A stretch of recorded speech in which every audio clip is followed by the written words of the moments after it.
Good morning, everybody. Welcome to the Washington Institute. This is the latest in our counterterrorism lecture series. I'm thrilled to be here moderating and hosting an event on terrorism in France, new and old trends in jihadism with three really fabulous scholars. Today, we're going to hear from Hugo Micheron, who's a postdoctoral research fellow at Princeton University's Institute for Trans-Regional Studies. We're going to hear from Laurence Bindner, who's the co-founder of the JOS Project, an associate fellow with GNet, and a member of the UNCTAD's Global Research Network, and our own Aaron Zelin, Richard Burrow Fellow here at the Washington Institute, and a member of the Reinhard Program on Counterterrorism and Intelligence. We will open it up to their comments first. I think we're going to hear from Hugo, then Laurence, then Aaron.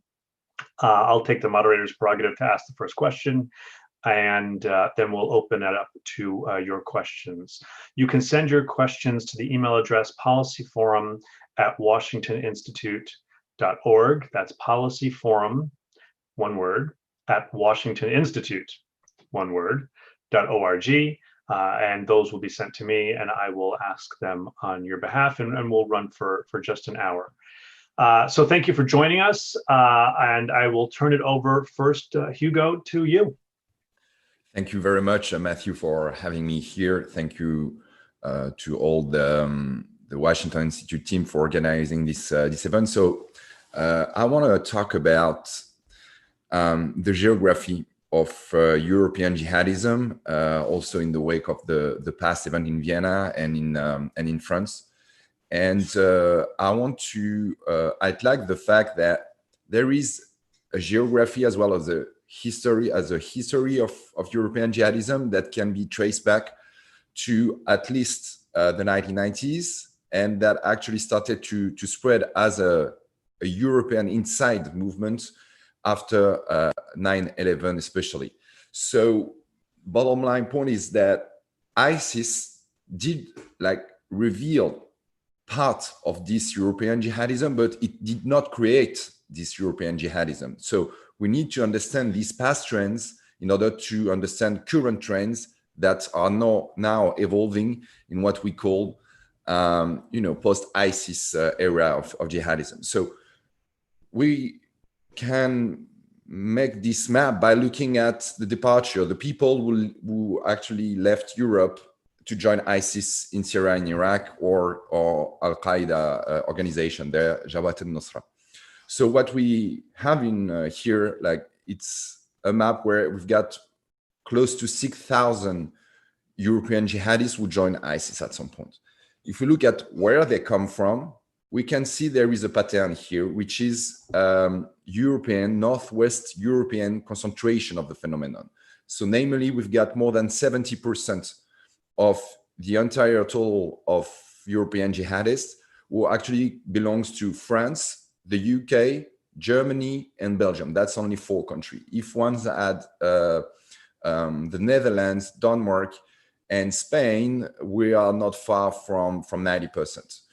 That's the first finding of that European geography. If one dive into each country, we're gonna find the same pattern, which is almost all the countries are noticing departure everywhere, but there is some cities, there is some territories where that concentrates most of the trends. So for instance, in France, you've got 10 to 15 areas, cities, and inside these cities, neighborhoods, and inside these neighborhoods, we've got blocks of houses, of projects where we notice where most of people actually left to join ISIS. That's exactly the same in Belgium. It's 3 to 4 cities in Belgium. It's 8 to 10 in the UK, 8 to 10 in Germany, so on and so forth. In all of these cities and areas, what we find in common is that it is not totally related to socioeconomic marginalization. And that's a very important point. That's the second most important finding, which is that most of the time, most analysis doesn't go further than just explaining jihadism through socioeconomic or socio-cultural marginalization. what I just first highlighted is that first, jihadism is not concerning France only. You know, it's a North European pattern. Second, that if you look into these areas, like basically the map of European jihadism does not overlap neatly the map of socioeconomic marginalization. We can take a few examples, starting with Belgium, for instance.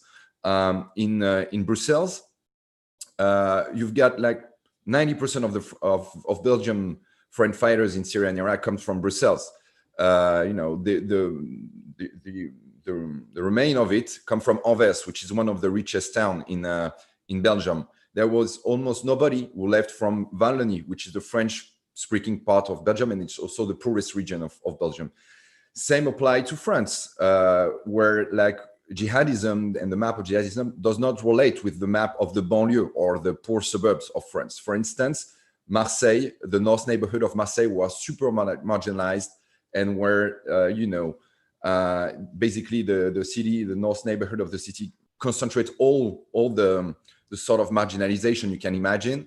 We've got almost no departure between 2012 to 2018 in Syria and Iraq, whereas in Lunel, a small town, like 100 kilometers away from Marseille, where it's like a countryside city, like middle class, typical of the typical inhabitant is like from the middle class. We've got more than 20 people who left and joined ISIS in Syria and Iraq. This means that we need to go further than just the socioeconomic explanation, and we need to take into consideration other actors, other factors, and other sets of explanation.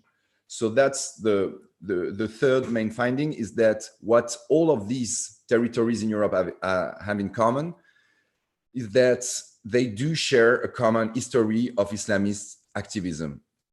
If one looks at why Lunel, why Toulouse in France, well, Anvers or Manchester or Düsseldorf in Germany, well, the answer is that since the late 1990s, we can, you know, trace back dynamic of Islamism. We have like activists who at some point set up in these places, and they located these places based on their own interpretation of what was the religious environment there, especially if it happened that they noticed there were like Muslim Brothers or Tablighi movements or Salafism, and then they get invested, they get involved into these circles and try to preach and try to assemble people, to gather people, and to, at the end of the day, build up some cells. So we need to, that these are long trends that could be traced back to the late 1990s, and that's actually like developed after 9/11.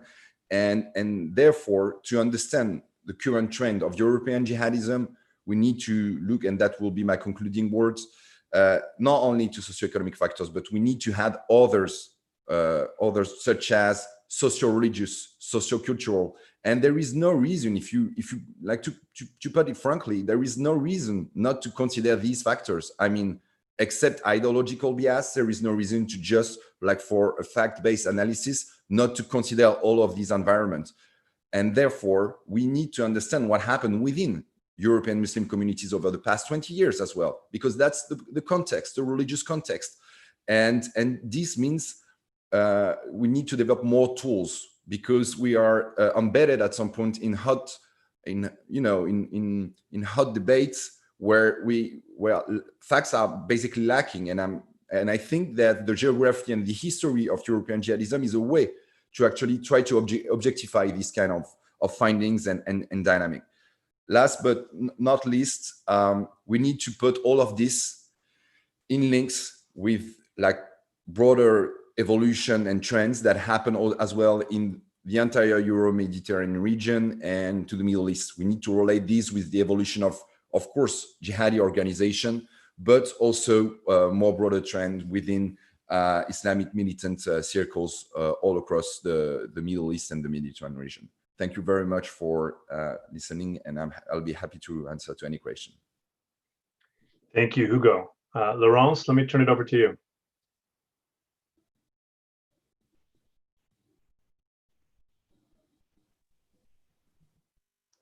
Hi.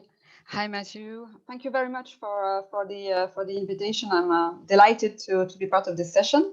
So I will focus my introductory remarks on France. France has entered a spiral of tensions since the beginning of September. The trigger of it was the republications of the cartoons of Prophet Muhammad by Charlie Hebdo for the opening of the trial for the 2015 January attacks in Paris. And this republication infuriated not only the jihadist sphere, but much beyond to the radical Islamist sphere and on a global scale, with a significant campaign against France, with political condemnations, calls to boycotts, incitement to violence, and so on. And this resentment was further exacerbated for two reasons. First, Macron refused to condemn the publications in the name of freedom of speech, but this was perceived as an endorsement of the caricatures themselves. And what was a private initiative by Charlie Hebdo became a diplomatic issue. And second, for the most radicals, the republication was perceived as a second outrage, despite Charlie Hebdo attacks in 2015, which was meant to be a punishment for the first publication. So this was perceived as a recidivism and a provocation. And also on the top of that, Macron gave a speech on separatism, which was misinterpreted by some as an additional aggression against Islam. So the latest attacks in France erupted in that very particular context. And I'd like to expand on three elements. First, what are the new characteristics, the new features of these attacks? Second, to what extent do they relate to the specific French context? And third, what influence could this have on global terrorism? So about the new features, if we focus on the three latest attacks, which were the attack in front of the former Charlie Hebdo office, the attack in Conflans-Sainte-Honorine, and the attack in Nice Basilique, there were two important common points shared by the assailants. First, the three of them killed in the name of religion to avenge the prophet. And second, none of them had pledged a formal allegiance to a terror group, and no group has claimed any of the attacks. So the question could be whether we enter the new dynamic of more religious terrorism with more autonomous initiative and the sort of ultimate leaderless jihad, or whether these attacks are specific to the French context.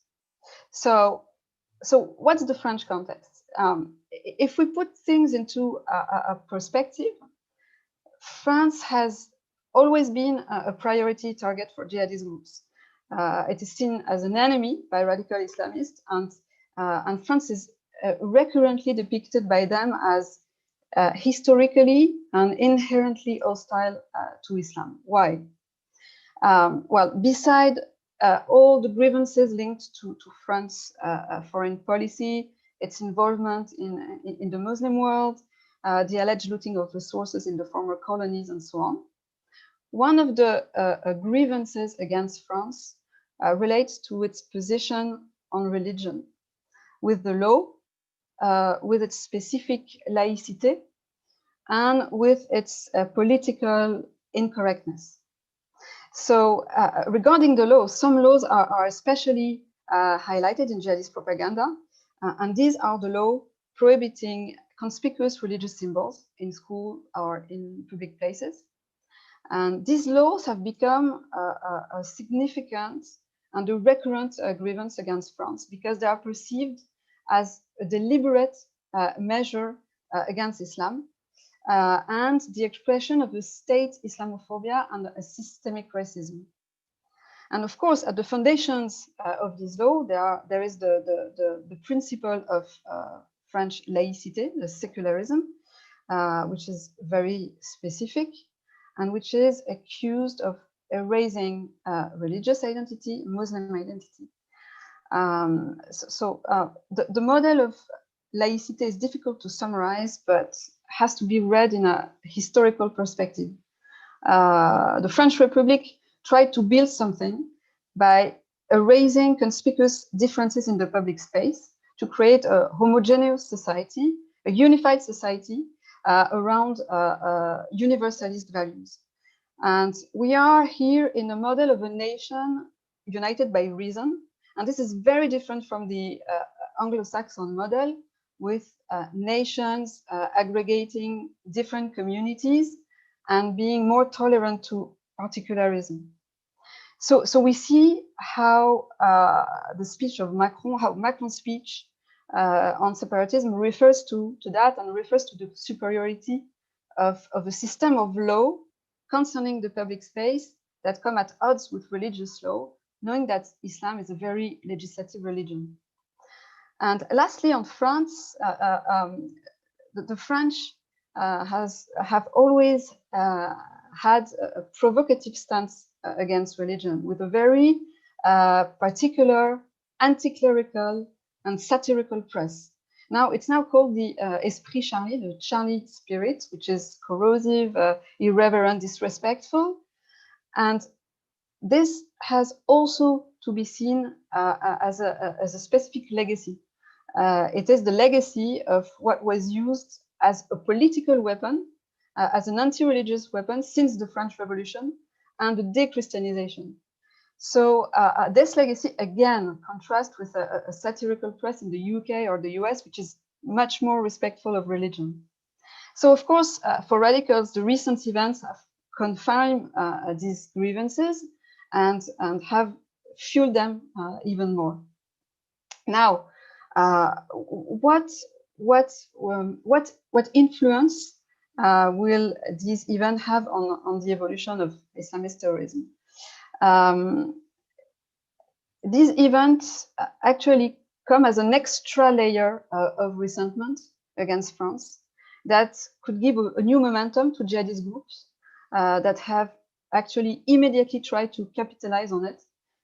They have endorsed the murder of Samuel Paty in Conflans. And of course, they have emphasized that they have always positioned themselves as the ultimate defenders of Islam, of an assaulted Islam. And we have seen during these last weeks a tremendous amount of propaganda, which was very much focused on France. And so this new momentum could happen at the jihadist level, at jihadist organization level, and also at the individual level against the French interests. But it could also impact other Western countries, either as a sort of collective punishment for the allies of France, or for specific other grievances. And the investigation will tell more, but it appeared that the Vienna assailant shared a video of the 2015 Charlie Hebdo attack few hours before his own attack in Vienna. So one could wonder if the republication could have influenced the timing of this, if not the attack. And lastly, one additional significant concern regarding global dynamic of terrorism is that the latest event could fuel an overreaction of the far right, which could have dramatic consequence and of course accelerate the spiral of violence. So to conclude, I think that the latest event clearly feeds the resentment of radical Islamists, as well as the narratives of jihadist groups. And they do act in the long run. So France in particular, but also other countries, we all have to be prepared to show resilience, most of all to brace, to resist social disaggregation, social dislocation caused by both radical Islamists and the potential reaction of the far right, because this disaggregation, of course, this polarization is a very dangerous ultimate threat against liberal democracy, and maybe the most existential threat. So I'll stop for now, and thank you for your attention. I'll be happy to answer the questions in the Q&A session. Thank you, Laurence. Thank you very much. Next up is Aaron Zelin. Aaron? Great. Thanks, everybody. So I'm going to talk about two things today. The first will be related to how jihadis have been reacting to the attacks in France in particular. And then the second one is to also discuss sort of the history of French-Tunisian jihadism, because as we saw, once again, a Tunisian was involved in the attack. And I think it's important to contextualize that because it's not necessarily a new phenomenon. So in terms of the propaganda and activities of different jihadi groups, you could sort of place this in three buckets right now. One related to the Islamic State, one related to Al-Qaeda and its networks, and the third is related to HTS in Northwest Syria. In terms of the Islamic State, they've been relatively quiet about it, considering the amount of propaganda they usually put out. Of course, the group itself has put out an editorial about what happened in France recently in its Al Naba newsletter. However, beyond that, it hasn't been like this animating theme within their propaganda recently. In contrast to that, you see with Al-Qaeda, it's a huge boost for their propaganda. And it should be recalled that the original Charlie Hebdo attack in 2015 was claimed by AQAP, since two of the people involved in it, the brothers, were trained in Yemen with AQA previously. So for them, it's an important issue. And they also see it from Al-Qaeda's perspective, because unlike the Islamic State, which is not trying to build up support from a broader mass of individuals, because Al-Qaeda has been trying to broaden its horizons amongst a greater group of people, especially in the last 10 years since the Arab uprisings, is that they want to use these types of issues, these more cultural and religious issues specifically, and that don't necessarily have to completely do with geopolitics per se, to expand the Overton window in some regards into what is acceptable support to potentially a group like Al-Qaeda, because they're touching on these more sensitive topics. And as a result, in the aftermath of the Charlie Hebdo attack, in December 2015, you saw Ayman al-Zawahiri putting out a video message talking about the necessity of supporting the Muslim Prophet Muhammad and the victory of the Prophet and his life, and since then, and what Muslims have been doing. And interestingly enough, since the recent spate of attacks in France, AQ's As-Sahab Media has actually put out an English translation of this video for the first time, to try and broaden it to a larger audience, I would assume. Additionally, we saw before this spate of attacks that, as Laurence mentioned, there was the republication of the cartoons in September, and as a consequence, AQAP, again, the group that was responsible in many respects for the original Charlie Hebdo attacks, put out another statement talking about the necessity of supporting Muhammad in September, before the recent events of the last few weeks.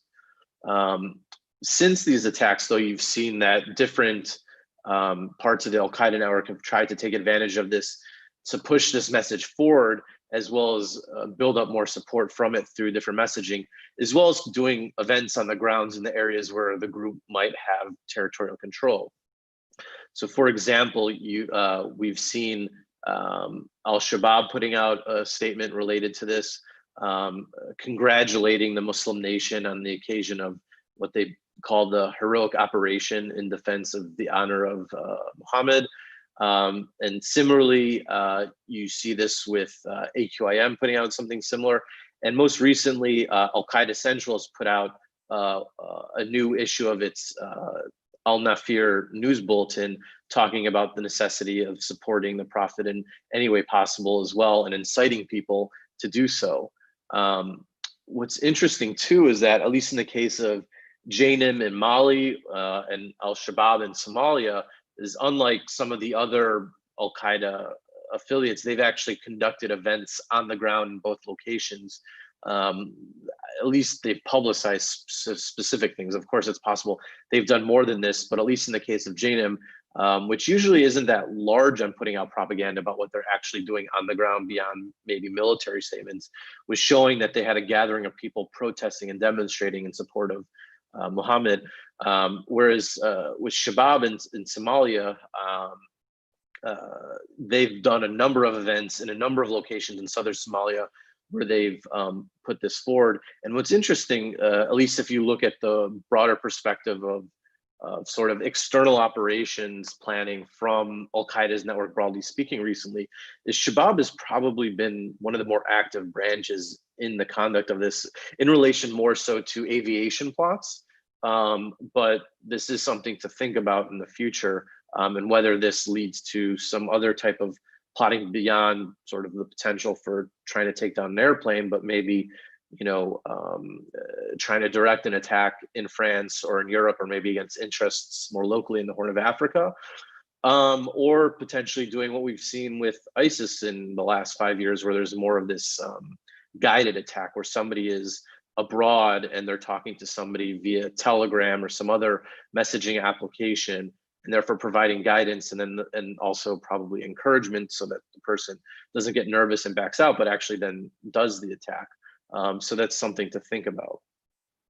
As for Hayat Tahrir al-Sham in northwest Syria in Idlib, which has broken ties with Al-Qaeda in the last couple of years, however, this has been a huge point of pushing a message forward in relation to supporting Muhammad for them in their media and propaganda, but also they've conducted numerous demonstrations. They've done a number of dawah forums in many different cities in the area. And I think it raises some questions on some level, obviously, because they've broken ties from Al-Qaeda and the fact that they're been primarily focused on Syria. You do wonder if, at least in this particular specific case, not necessarily trying to do an external operation in relation to geopolitics and grievances related to that, but maybe based off of their own interpretations of blasphemy, they could try and use their own interpretations of that as a way to push that out into more attacks in France or other Western countries potentially. Just because, you know, we've talked, at least within the research community, about these changes HTS has made over the last few years in relation to them vis-a-vis first ISIS, but then more recently with Al-Qaeda. I think that this is something that should be thought about, that maybe hasn't been brought up in a different way than we usually think about in terms of maybe attacks related to jihadi groups. And it's plausible that it could be more in line with the incitement we've seen from non-jihadis, like the government in Turkey or in Pakistan, or other elements amongst the extremist spectrum within different parts of the Arab or Muslim world, that might not necessarily be specific to jihadi ideology per se, but more just related to wanting to defend the honor of one's prophet. In terms of Tunisians and French jihadism, this is a deep history. This goes all the way back to the 1990s during the Algerian Civil War, when the GIA and then later the GSPC were conducting external operations against France because they wanted to exact a cost on the government for supporting the Algerian military in their fight against the GIA and later the GSPC locally. And you had Tunisians getting involved in these networks locally and helping with the logistics and facilitation and recruitment related to these attacks or plots, since most of them didn't go through, though some of them did. But what was interesting is that, especially after, you know, the Algerian Civil War sort of faded away and became less of a larger issue, the manifestation of Tunisians in France and French Tunisians getting involved in jihadism, especially post 9/11, was more focused on foreign fighting and recruitment related to this. And you had a large network, especially in Paris, surrounding a number of people, not just Tunisians, but the most important figure of this was this guy named Boubacar al-Hakim, who joined up with Zarqawi's network after the US invasion of Iraq. And then later, he became an important figure within the prison system in France itself, because he was extradited when he tried to go back home to bring more people over to Iraq when he went to the Syrian-Iraqi border, and the Assad regime sent him back to France. And within the prison system within France, he's one of the people that helped influence the Kouachi brothers, who ended up actually doing the Charlie Hebdo attacks. So you could see that there's these interesting linkages over time. And then, of course, Bakr al-Hakim, after the Tunisian revolution in 2011, actually went back to Tunisia alongside a number of other French Tunisians to join up with Ansar al-Sharia. And Bakr al-Hakim there was then involved in the plotting and assassination related to two leftist politicians there in 2013, and then afterwards fled to Libya first, but then out to Syria, and became a key external operations leader within ISIS, and helped provide a lot of the logistics and planning from Syria to the November 2015 Paris attacks, as well as the Brussels bombings in 2016, as well as the networks that he helped create in Libya after he fled Tunisia were the ones that helped then conduct the attacks related to the Bardo Museum, and then later the Sousse Beach attack. So you could see that there's these interesting ties and strands between many of them. In terms of a lot of the plots and attacks that we've seen in France in particular since the November 2015 attacks, there have been 4 successful attacks by Tunisians now since then in France only. Of course, there have been some others in other Western European countries. And most notable of this, of course, is the Bastille Day attack in Nice. In addition to this, we've also seen a number of broken up plots. So one of the things to think about going forward is just that there are these greater linkages between sort of the French-Tunisian networks based in France, but also sort of some of the links to the specific homegrown Tunisian networks in Tunisia itself, because what was interesting, at least in the first couple of years, when people were going to Syria to join up in the most recent foreign fighter mobilization, many French jihadis actually went to Tunisia first before going over to Syria. So that's something to think about going forward in terms of relations between France and Tunisia, and sort of combating this issue together, or maybe trying to work out a system where they have greater cooperation on intelligence and information sharing, since this isn't just necessarily specifically an issue particular to France per se, since, at least in this particular most recent attack, the individual came from Tunisia, and then, a month or so after he made it first to Italy and then went into France, he then did the attack. So it's something for those two governments to think about going forward. I'll leave it at that for now. Thank you. Aaron, thank you very much. Thank you all for your questions. I'll ask kind of one round of questions as the moderator, and I'll invite everyone who's watching to submit questions of their own. You can submit those to the email address policyforum@washingtoninstitute.org, policyforum@washingtoninstitute.org. So I'll go in the order that you spoke. So Hugo, first for you. I'm really taken by your explanation of things from a geographical perspective. I think there's a lot of logic to that. I've spent a lot of time over the past several years going back and forth, among other places, to the neighborhood of Molenbeek in Brussels, which is fairly well-to-do, upper middle class. Many of the nicest restaurants in Brussels are located there. And yet it has been somewhat of a hotbed of activity. And I'm wondering if you could place a neighborhood like that in the context of your analysis, to help us explain how you think through that geographic dimension. For Laurence, and then we'll go in that order for the answers. And Laurence, I wonder if you could speak a little bit more to the issue of Macron's speech, which I do think has been widely misunderstood. But it seems to me there were pieces in it that lent themselves to misunderstanding. In particular, his comment, which can be taken out of context, one might argue, but that Islam is in crisis all over the world. And then secondarily, to put in context the laïcité in the context of some of the criticism we hear is that, it's applied more, say, to religious groups like Muslims, who are a very large minority in France, but Catholic or other Christian symbolism you'll see much more frequently, murals, etc. And is that a legitimate criticism of the way laïcité is applied in a way that could give jihadists a piece of propaganda to grab onto? And then Aaron, I really was taken by the way you described the particular potential interest and application of these series of attacks to Al-Qaeda in particular. I wonder if you could speak to whether this is more of an HTS issue or potentially a Hurus ad-Din issue, or whether it makes a difference. You spoke mostly to the element in Syria that has officially broken with Al-Qaeda, but I wonder at Hurus ad-Din, which is the Al-Qaeda element of Al-Qaeda in Syria, is the way I like to put it,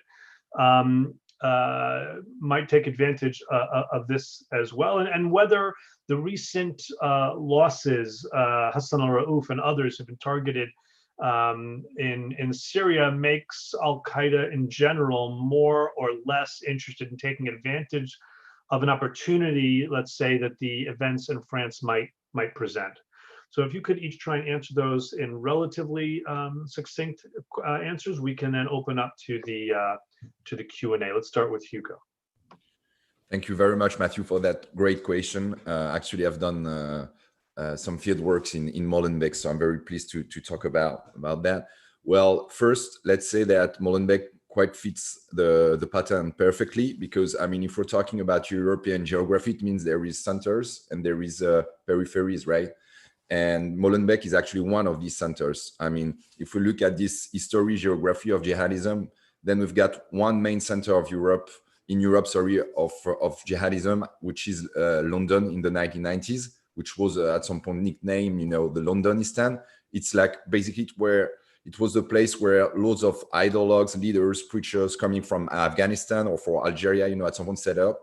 Well, in the decade after that, in the 2000s, where it was Molenbeek. Molenbeek was one of the biggest center of these trends in Europe, and it was not because of Molenbeek's inhabitants.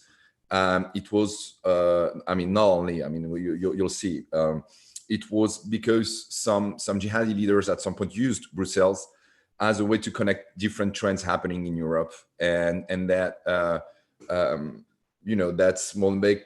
So 15 years before the 13 November attack in Paris, the 22 March 2016 attack in Brussels, where, like, you know, the attackers, like they connected and they organized and they planned their attack from Molenbeek in relation with Syria.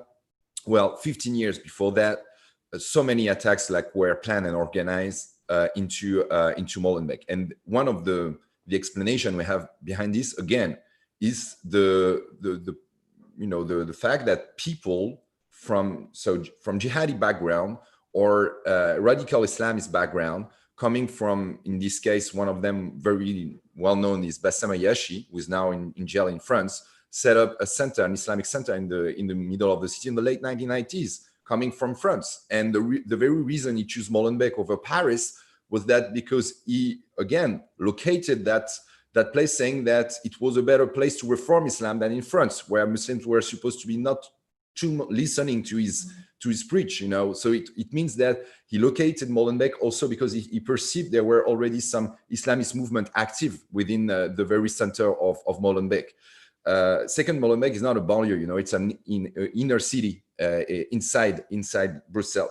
And so these guys started to you know, he created basic activism, you know, door to door.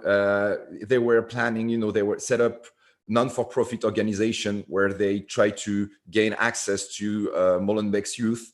They started connected with other Islamist movements elsewhere in Belgium and Europe. And at the end of the day, you know, after 10 years, this creates a local environment. I mean, it started with a bunch of guys, and at the end of the day, we got several hundred of them. And the last and most important point, maybe, to explain it, is that Molenbeek, at first, you know, it's when we're talking about the historical center of Molenbeek, we're talking about 80,000 inhabitants, roughly, mostly from Moroccan descent and mostly originating from the Rif region. And this is a pattern that is very interesting because in the late 90s, in the 80s or in the 90s, nobody was talking about jihadism there, right? Even though it was the same population.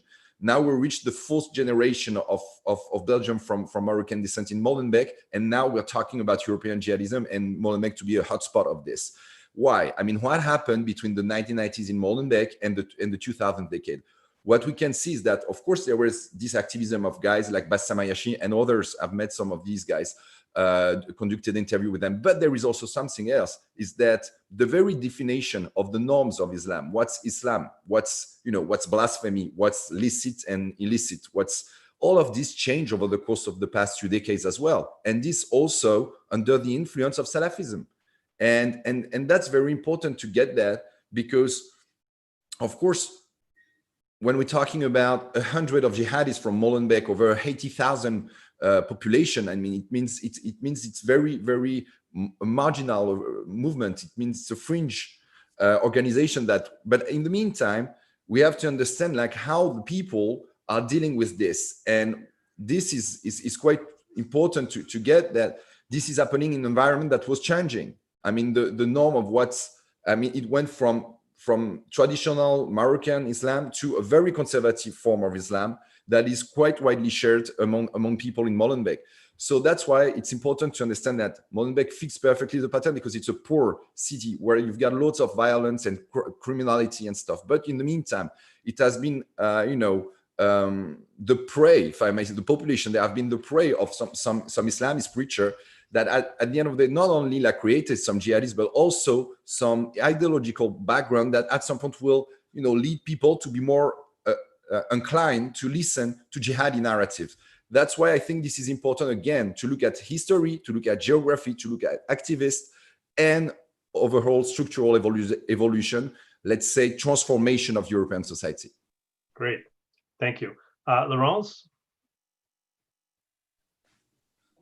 Yeah, actually, there were several questions in your question. So, first of all,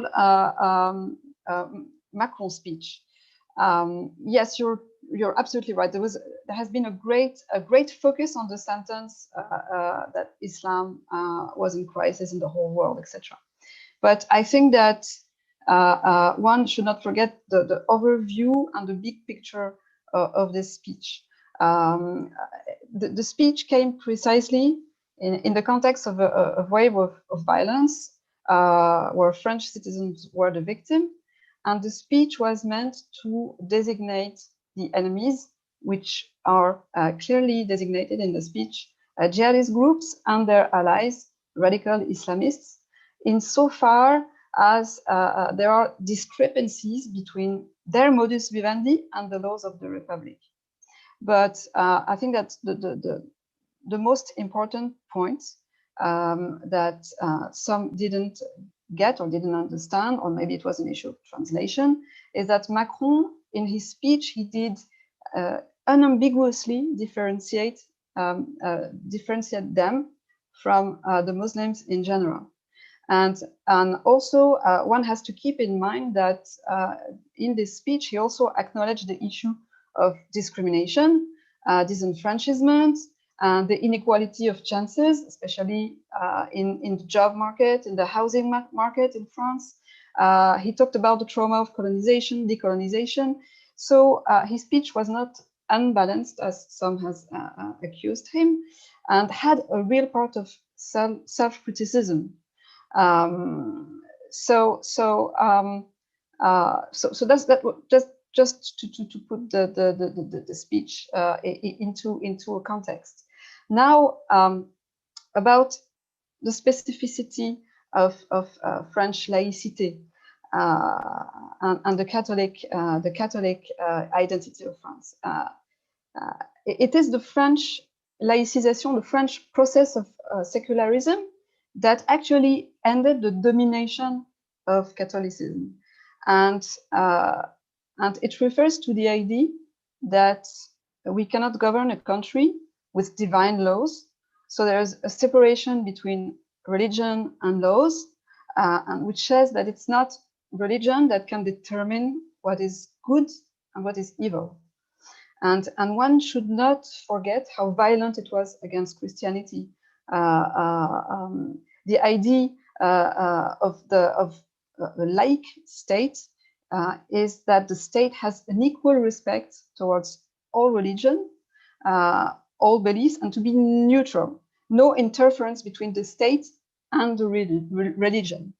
And also that there shouldn't be interferences between one part of a community, one part of a community of believers, and another part of the fellow believers. One category of a religion should not impose its understanding of religious feeling or religious practice to another part of this community. So the whole history comes from the fact that France is a very centralized Jacobinist country, and the law had to be enforced top down from a centralized state, and the adhesion to the nation had to be intellectual, moral, etc. Contrary to Anglo-Saxon countries, where it was more a bottom-up approach, etc. And beside that, regarding jihadism, they blame a lot the French laïcité, but also French is also being criticized for its Christian identity. I mean, it's not by chance that the Nice attack took place in a church. There was also the Saint-Étienne du Rouvray in a church. So Catholicism is also seen by jihadists or radical Islamists as a one important part of the French identity. Great, thank you. And Aaron? In terms of the question related to Hura Sadin, while it's definitely possible and plausible that maybe they might try and take advantage of it on the low down, I'm relatively skeptical in some respects, just because since the direct infighting between HTS and Hura Sadin in June, at the end of June and early July this year, Hura Sadin has been quiet on all fronts, whether in terms of what they're doing locally with operations or even ideologically for that matter. HTS has more or less neutralized them on some levels, and dozens of key individuals and leaders within the organization have either been arrested by HTS over the last 3 or 4 months, or interestingly enough, been killed in drone strikes. What that means in terms of HTS maybe giving intelligence to the Turks and in the US, I don't know, but it is interesting that there have been these coincidences in the last few months in terms of the pace of leaders in Hura Sadin who have been killed, especially in the last month or two. So while anything is obviously possible, I'm a bit skeptical on their ability to really operate beyond maybe if it's some like guided attack through the internet and somebody's just holed up in a place where they're living on the internet. But beyond that, I would be very surprised if there was anything like large scale. Okay, so we'll go to some of the questions now. Our subtitle is New and Old Trends, and so our first questioner is asking if we could focus on that distinction between the new and the old trends. We've had a conversation about the importance of the history of Islamism in Europe, but there's also been conversation about the potential for this to be either unique to France or a movement towards kind of leaderless jihad. I would add to the question the idea of kind of the fast flash to bang, the very fast radicalization process. It's early days, Aaron, for example, but the Nice attacker, it appears that the person might have been radicalized quite quickly. So the first question comes down to, what are some of the new and old trends that these recent attacks in France might highlight for us? Let's just go maybe in reverse order kind of quickly. Aaron, Laurence, and Hugo. I think that a lot of what we've been seeing is just the continuation and evolution of what's been going on over the years. I mean, if you look between the initial publication of the cartoons in 2005 and then the actual Charlie Hebdo attacks that were successful in 2015, there are a number of smaller, lower level plots that have been broken up in a number of European countries, not just specifically in France, but also in a number of Scandinavian countries. And some of the newspapers there republished some of the cartoons. So, you know, this isn't really new per se. And again, it is a sensitive issue for many people beyond just jihadists themselves. So I do think because of at least the accelerating nature that social media has, and the ease with which messages go across beyond just jihadists, but as I mentioned before, incitement from other governments and you know, ideological figures, that especially on this particular issue, one related to Muhammad and the issue of you know, people's interpretations of blasphemy, that it might not be specific to jihadism per se, but this just general reaction specifically to this particular topic in particular. And if this becomes a continued issue where it's more sort of this culture war in some regards between a lot of the majority population in France or other parts of Europe and Muslim minorities, then that could create a whole nother issue that goes beyond just jihadism specifically. So I think that that's what could potentially be a newer phenomenon, but it also just depends on how this plays out now, since it is very fresh in many respects. Great, Laurence? Yeah, I totally concur with what Aaron just said. Said that it might. I don't know if it's a new trend. If we can talk about new trends, but first, it confirms the trends of low intensity attacks. If we compare the recent attacks to the attacks in especially 2015, it was projected attacks organized from Syria or from Yemen, AQAP.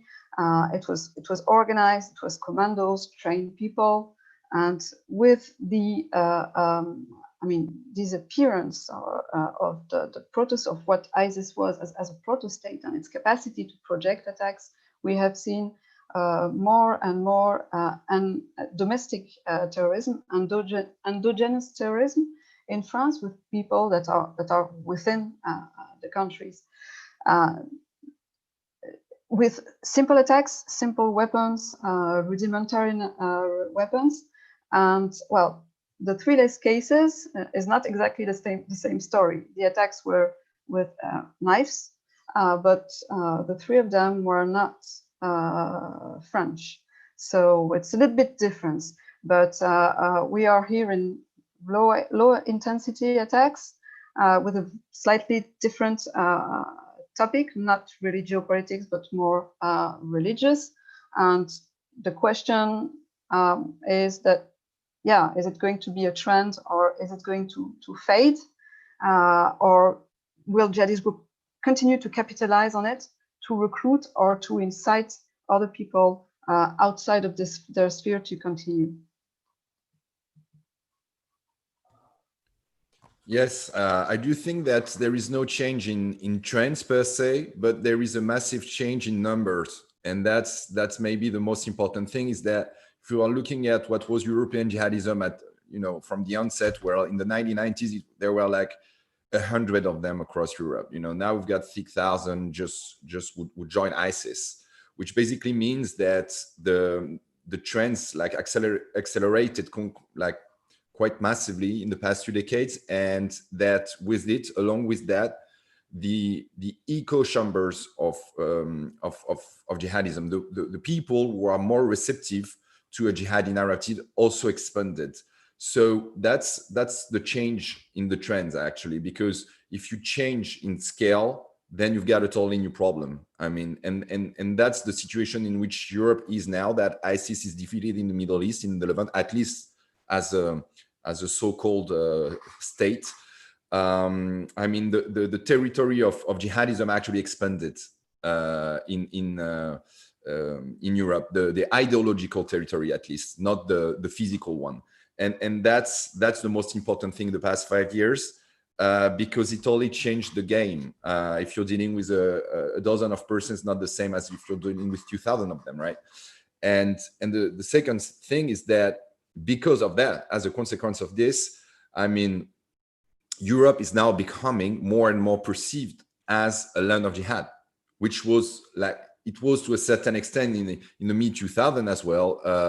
But now, I mean, and we can see that with France, Europe could be targeted right away by European jihadists who think about jihad and project their jihad in Europe. And that's very important to get that, because to that extent, France is not different from other countries. It's just the perfect enemy.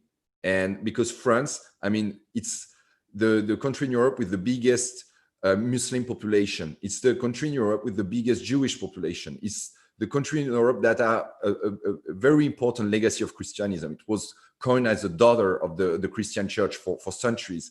And it's also the country in Europe where we've got the biggest population of I mean, it was a champion of secularism, right, worldwide.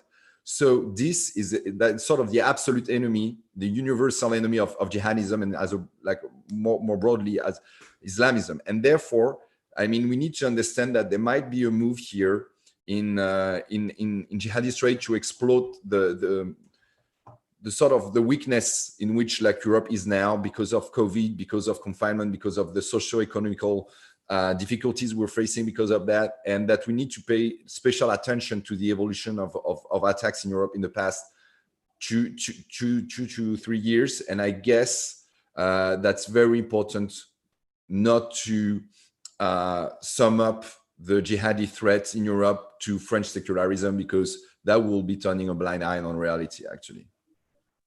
So we just got a flurry of new questions, which means you've been saying really interesting things. Let me direct one to each of you. First, Laurence, one question asks, given French secularism, have the killings in France hardened public opinion with respect to Muslim minority in the country more broadly? What are the prospects? Well, let's start with that. Have the killings in France hardened public opinion with respect to the Muslim minority in the country more broadly, and how have other Muslims reacted to these Islamist attacks?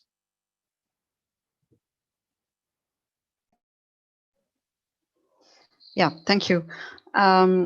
Actually, I think that the latest attacks and the reaction by the French state has polarized French society. We have people that support the republications of the cartoons, which doesn't mean that they think the cartoons are smart, or that there are lots of people that support this republication, but think that the cartoons are humiliating or of bad taste or not funny or whatever. But a lot of people do support the fact that not to get intimidated by violence or by threats, and that, yes, radicalize in that sense. There are some other people that think that, okay, what's the point? What's the point in publishing this? We are in a world that is changing, with less boundaries, with consequences worldwide. And if you put on a balance the cost of publication and the benefits, and some people say, okay, what are the benefits in publishing a drawing that many people will find humiliating? So I think that we have seen a growing polarization between the French society, and not the polarization. It's not between Muslim and non-Muslim. It's within the French society. And regarding Muslims, I mean, most of the Muslims, I think, have been ill at ease with the publications, but of course, a large majority of them support the freedom of the press, and they fully understand the right to blasphemy. there was a statement that was made by some mosques, the Grande Mosquée de Paris and some two other mosques, and also by a group of Muslim intellectuals to support the idea of laïcité, to blame the boycotts of French products, and to say that they really belong to l'État-nation, to the nation state, the French nation state, and so they reaffirmed that belonging and that identity. So yeah, I think it's what I said in my conclusion. The challenge for now is to try to brace and to fight this growing dislocation, this growing polarization between several parts of the French society. Great. And Hugo, another of our questions asks, where else in Europe are you most worried about in terms of future jihadi attacks? It's very difficult to forecast anything like that, but let's say that I think that what happened in France is very visible right now, and because of the reason that I've mentioned, the fact that French core values are sort of antagonistic to jihadi narrative and Islamist core values. Therefore, like, the trends are very visible in France, but I think they are as big as in France, in the UK, in Belgium, and to a lesser extent, the Netherlands, Switzerland, and Germany. I mean, I'm concerned especially about Belgium because Belgium was the most represented country in terms of jihadi belonging to Belgium in Syria and Iraq, and like, if you take like on a per capita basis, like, Belgium were like topping the rank by far. There is of course, an administrative a crisis within the Belgian administration as well. It's a very divided state, administratively speaking. So, I mean, they are not dealing with the problem. I mean, no offense to Belgium. I mean, actually, loads of Belgian officials do agree with that, and citizens as well. So there is a problem there that is at least as big as in certain area of France. And in the UK, it's different because there is the problem in the United Kingdom is the difficulty to talk about this. I mean, the fact that the UK the UK press coverage of the attacks in France was totally decorrelated with reality at some point, because they didn't get that it was not France against Islam. It was something that happened both within France and within Islam at the same time. I mean, we've got figures now, we can sort of try to objectify this. There is like at least 3/4 of French Muslims who totally identify with the French Republic. I mean, there is no problem here. I mean, we're talking about a non-issue thing for like 3/4 of French Muslims. But in the meantime, we've got this 1/4 that is like more, listening to, considering that, French state is, having a problem with Islam, and that's the old stakes. That's why the President Macron is making a speech out of this and trying to, because he understands that 25% is not all, but it's already consistent, and we need to understand, and we need to act to sort of have a grasp on these dynamics, because it was probably lesser than that 10 years ago. So my point is that freedom of speech is actually a sort of a shield that will allow us to make sense of what's happening right now. And we should absolutely not be caricatural, if I may say so, when we talk about this. Is not France against Islam. That's actually like a sort of a bias perception of the phenomenon. Yeah, I would say though, it's a little bit, if you're saying that up to 1/4 of French Muslims do not feel that inherent bond, you're talking about 1/4 of what, 5.78 million people. It's a big number. Let me go to Aaron for the last question, which follows up on something that Hugo just said. The question is, how do you see the phenomenon of ISIS returning foreign fighters and the mix of the threat matrix in France, now that ostensibly IS has been shattered and dispersed? I mean, the reality is most people that have returned from ISIS territory had done so already. I mean, it's very difficult to traverse going back via, Turkey now, since most people get arrested. So I would argue that much of the blowback specific to the ISIS campaign that we saw from 2013 to 16 or so within Iraq and Syria, we've already seen the consequence of that specifically in the attacks that we saw from 2015 to maybe 2017, 18 in different parts of Europe. So much of the issue now is those that are maybe more homegrown individuals that have specific grievances and issues and become mobilized because of a particular flare-up, such as what we're seeing now with the cartoons again, or some other potential grievance that they might have related to some geopolitical issue down the road.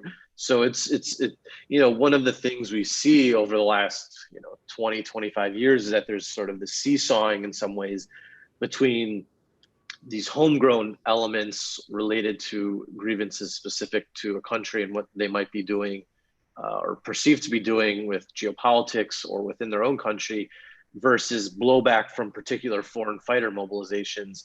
And now we're more in that homegrown phase again, at least right now. On behalf of everybody who was able to participate today and those who weren't but will watch it later, allow me to thank all three of you, Laurence, Hugo, Aaron, and to our colleague, Charles, who helped aggregate us all together and make this possible. Thank you all very much for taking the time. We appreciate your insights. It's a real pleasure to be able to moderate a panel with three wonderful scholars. Thank you all very, very much. Everybody be safe, be healthy, and we'll keep in touch. Have a great